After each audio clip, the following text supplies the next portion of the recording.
So eto na nga po mga idol, Casimero Cuadro Alas harap-harapang hinamon ang monster ng Japan na si Naoya Inoue. Aalamin natin at kung matutuloy ba ang laban nila ngayong 2026. Pero bago yan, yung mga kalimutan ho na i-like at i-share ang ating update. Maraming salamat po.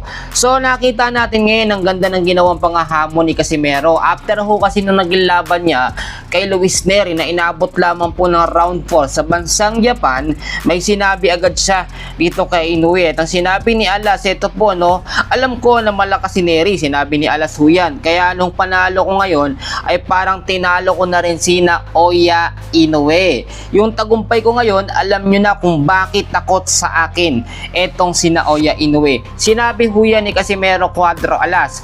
At sa kampo naman po ni Naoya Inoue, actually wala silang pakialam sa sinabi ni Casimero. Ngayon po kasi no, may dalawang senaryo tayo dito na nakikita. Ito pong si Naoya Inoue, wala talagang balak na labanan si Casimero Cuadro Alas. Hindi dahil sa natatakot siya, pero dahil nga po kakaunti o walang pondo na makukuha o pera dito kay Casimero Cuadro Alas. Mas gusto po ng mga fans ngayon ni Inoue yung laban kay Jesse Bam Rodriguez, no?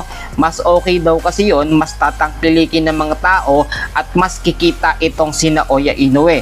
Samantalang kung lalabanan daw ni Inoue itong si Casimero Cuadro Alas, wala siyang mapapala dahil nga nasa mababang rank lang ito pong si Casimero Cuadro Alas. Tignan nyo mabuti. Meron na pong 2 straight po na panalo etong si Casimero Cuadro Alas at magandang pangitain yan.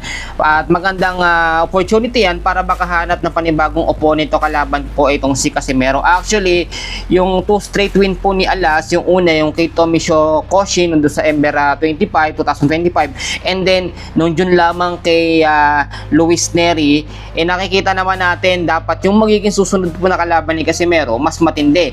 Sa pinaka-latest po na update, wala pang official na makakalaban uli na panibago etong si Casimero Cuadro Alas. Hawak pa rin ng Kameda Promotion eto pong si Casimero, samantalang eto naman pong si Naoya Inoue ay nasa ibang promoter.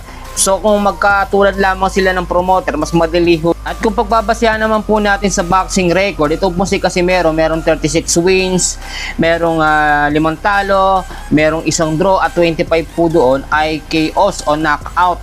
Samantalang etong si Naoya Inoue, sa record po matindi at mas maganda kung ikukumpara natin dito nga po kay Casimero Cuadro Alas. Kayo mga idol, anong thoughts nyo about dito? Dapat na bang palagan ito nga si Inoue, itong si Casimero dahil sa napakagandang performance niya kontra kay Luis Neri? Mag-comment kayo sa ating channel sa baba and then re-replyan po natin yan at ibigyan natin ng kasagutan. Maraming salamat.